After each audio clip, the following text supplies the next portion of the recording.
Hello students, कैसे हैं आप सब। तो आज की क्लास में हम करने वाले हैं एचटेट के लिए हरियाणा जी के एचटेट कॉमन सब्जेक्ट्स के ये प्रैक्टिस एमसीक्यूज है और कुछ प्रीवियस ईयर क्वेश्चंस भी हैं।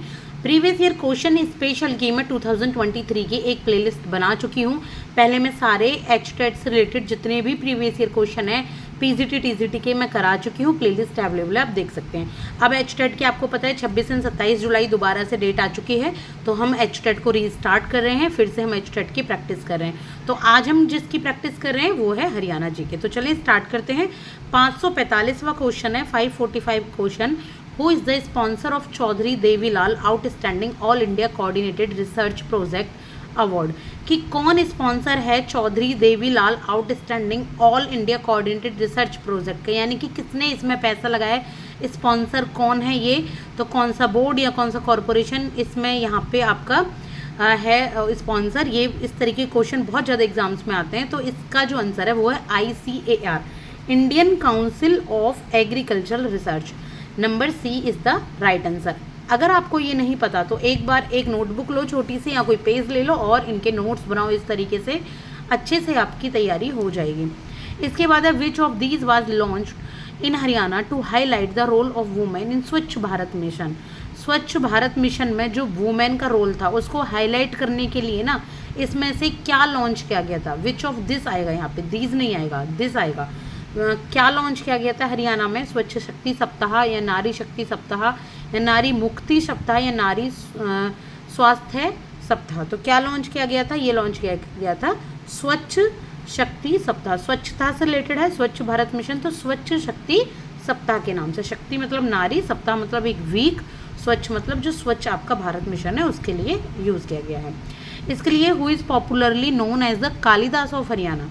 कालिदास ऑफ हरियाणा किसको कहा जाता है? यानी कि जो हरियाणा में जिन्होंने बहुत सारी कविताएं दी हों कालिदास की तरह, जिनका सम्मान है, तो कौन है? पंडित नेकी राम है या दीपचंद बहमान है या सुरेंद्र शर्मा है या चौरंगी नाथ है।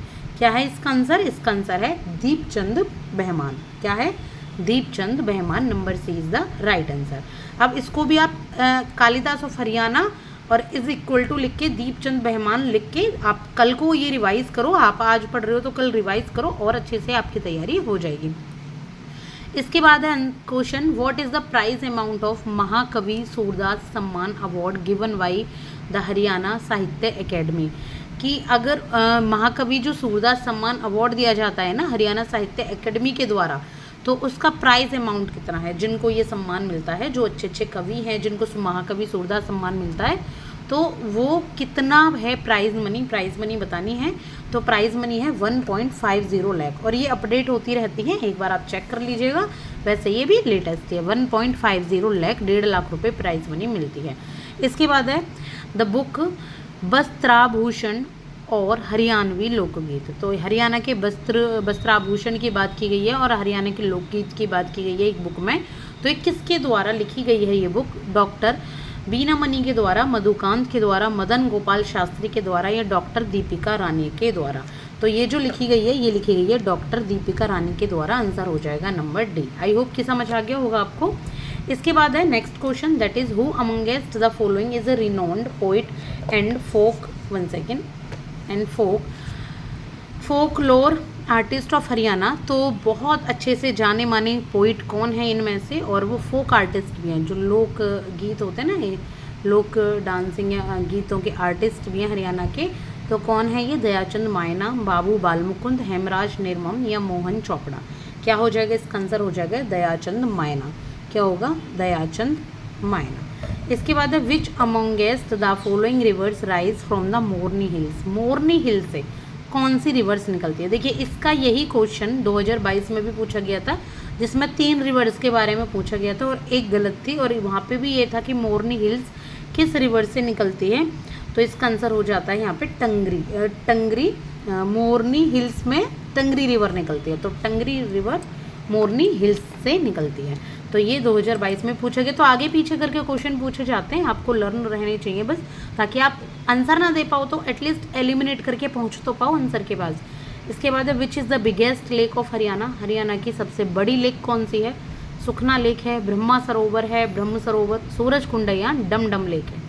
बताइए आंसर क्या आपको पता है? तो इसका आंसर है डमडमा लेक। कौन सी है? डमडमा लेक। ठीक है, number D is the right answer. इसके बाद है where is national dairy research institute, NDRI, जो नेशनल डेयरी यानी कि जो दुग्ध उत्पादन होता है, वो जहाँ पे दूध के बारे में रिसर्च किया जाता है, तो वो हरियाणा में कहाँ लोकेटेड है? अंबाला में है, रोहतक में, करनाल में या हिसार में? तो ये जो लोकेटेड है ये है करनाल में। कहाँ पर है? करनाल में लोकेटेड है। करनाल में national dairy research institute located है, याद रखिएगा। इसके बाद है river separates Uttar Pradesh from Haryana. Haryana को हरियाणा और उत्तर प्रदेश को कौन सेपरेट कर देगा? कौन से रिवर? ये बहुत आसान है। जो लोग हरियाणा उत्तर प्रदेश में रहते हैं ना, उनके लिए तो ये बहुत ज़्यादा आसान है, क्योंकि यमुना नदी ही है जो उत्तर प्रदेश और हरियाणा को सेपरेट कर देती है। ठीक है, जहाँ से यमुना नदी लगती है हरियाणा से, जब फरीदाबाद से होते हुए, पलवल से होते हुए आप जाएंगे उत्तर प्रदेश में, तो वहाँ पे यमुना नदी किसको कर देती है? उत्तर प्रदेश को। आपको लगता है कि हाँ उत्तर प्रदेश की अब यहाँ पे सीमा में आ चुके हैं, तो सेपरेट कर देती है। इसके बाद है question, next question, match the following and mark the correct option. तो ये चार आपको दिए गए वेजिटेबल और इनका प्रोडक्शन एरिया, कि कौन सी वेजिटेबल कहाँ पर सबसे ज़्यादा उत्पादन होती है, कहाँ प्रोडक्शन उसका होता है, हमें इसका आंसर बताना है। तो ये जो पटेटो होता है कुरुक्षेत्र में। कहाँ पे होता है पटेटो? कुरुक्षेत्र में। थोड़ा ऐसे याद रख सकते हैं, जैसे कुरुक्षेत्र की भूमि आपको पता ही है कितनी ज़्यादा है और काफ़ी ज़्यादा खाली खाली सी है, तो वहाँ पे पटेटो ज़्यादा उगता है। इसके बाद जो आपका आंसर हो जाएगा, 1 सेकेंड, ओनियन। तो ओनियन जो उगती है, ये उगती है गुड़गांव में। प्याज का उत्पादन कहाँ होता है? ये होता है गुड़गांव में। इसके बाद है कॉलीफ्लावर। तो कॉलीफ्लावर यानी कि गोभी, ये सोनीपत में होती है। और टमाटो कहाँ होता है? सबसे ज़्यादा करनाल में होता है। ये भी एक बार आप नोट्स में लिख सकते हैं। और इसका आंसर जो है ये नंबर बी है, और यहाँ पे ये बी आएगा। यहाँ ए ना गलती से आया हुआ है, यहाँ पे ये बी आ जाएगा, ABCD। ठीक है, तो इसके आंसर इस तरीके से हैं। इसके बाद क्वेश्चन नंबर 556, यानी कि मैं आपको अब जो यहाँ क्वेश्चन करा रही हूँ ये है 12वां क्वेश्चन, क्योंकि मैंने 545 से स्टार्ट किया था ये। तो ऑफिशियल टर्म क्या है गवर्नर के ऑफिस की? 2 साल है, 5 साल है, 10 साल है या 3 साल है? बताइए, आसान आंसर है बहुत, 5 साल। गवर्नर जो होते हैं उनके ऑफिस की जो टर्म होती है वो 5 साल होती है। इसके बाद है who amongst the following can call the joint session of 2 houses of parliament. कि इनमें से कौन जो पार्लियामेंट के 2 हाउस हैं उनके जॉइंट सेशन को बुलाता है, जॉइंट सेशन करवा सकता है, यानी कि लोकसभा और राज्यसभा दोनों में जॉइंट सेशन बुलाए जा सकते हैं पार्लियामेंट में। तो क्या राज्यसभा के स्पीकर, लोकसभा के स्पीकर, या PM या प्रेसिडेंट? बताइए किसके पास है ये पावर कि वो जॉइंट सेशन बुला सकते हैं? तो ये है प्रेसिडेंट ऑफ इंडिया के पास इसकी पावर। इसके बाद है 558, which amongst the following is the second tier of Panchayati Raj. Panchayati Raj का सेकंड टायर कौन सा होता है? टायर होते हैं ना different, first tier, second tier, third tier. तो पंचायती राज का जो सेकंड टायर होता है वो होता है यहाँ पे पंचायती समिति। कौन होती है? पंचायत समिति। पंचायती राज फिर पंचायत समिति। इसके बाद है the Kalesar national park of Haryana is famous for. Haryana में कालेसर नेशनल पार्क है, वो किसके लिए फेमस है? कौन से वहाँ पे एनिमल या वर्ड रहते हैं जिसके लिए वो फेमस है? तो वहाँ पे रहते हैं वर्ड्स के लिए। ये वर्ड सेंचुरी एक तरीके वर्ड्स के लिए नेशनल पार्क है, तो कालेसर नेशनल पार्क फेमस है वर्ड्स के लिए। इसके बाद Faridabad is the biggest city of Haryana and north India. Faridabad किस टाइप की बिगेस्ट सिटी है हरियाणा और नॉर्थ इंडिया की? बताएंगे। Industrial city. जो फरीदाबाद है वहाँ सबसे ज़्यादा इंडस्ट्रीज़ हैं, तो इंडस्ट्रियल सिटी है हरियाणा की भी और नॉर्थ इंडिया की, पूरा जितना भी नॉर्थ इंडिया है। तो अभी के लिए इतना ही। मैंने 560 तक आपको क्वेश्चन करा दिए हैं। ठीक है, अब मैं आपसे क्वेश्चन पूछने जा रही हूँ, 561 ही है। आप मेरे को प्लीज़ आंसर दीजिएगा कमेंट सेक्शन में, अगर आपको पता है तो। नहीं पता है तो नेक्स्ट क्लास में मैं आपके लिए इसका आंसर बता ही दूंगी। और वरना आप ढूंढने की कोशिश कीजिए, इससे आपकी थोड़ी माथा पच्ची होगी और आपको आंसर अच्छे से लर्न होंगे। Which among the following district is known for its furnishing fabrics and carpets. कहाँ पर, किस डिस्ट्रिक्ट में फर्निशिंग फैब्रिक्स और कारपेट्स होते हैं? कौन जानी जाती है, कौन सा जिला ऐसा जहाँ पे कारपेट और फैब्रिक यानी कि कपड़े मिलते हैं? तो बताइए कौन सा है आंसर? ए है, बी है, सी है या फिर डी है? तो I am waiting for your answer and subscribe the channel if you didn't subscribe till now.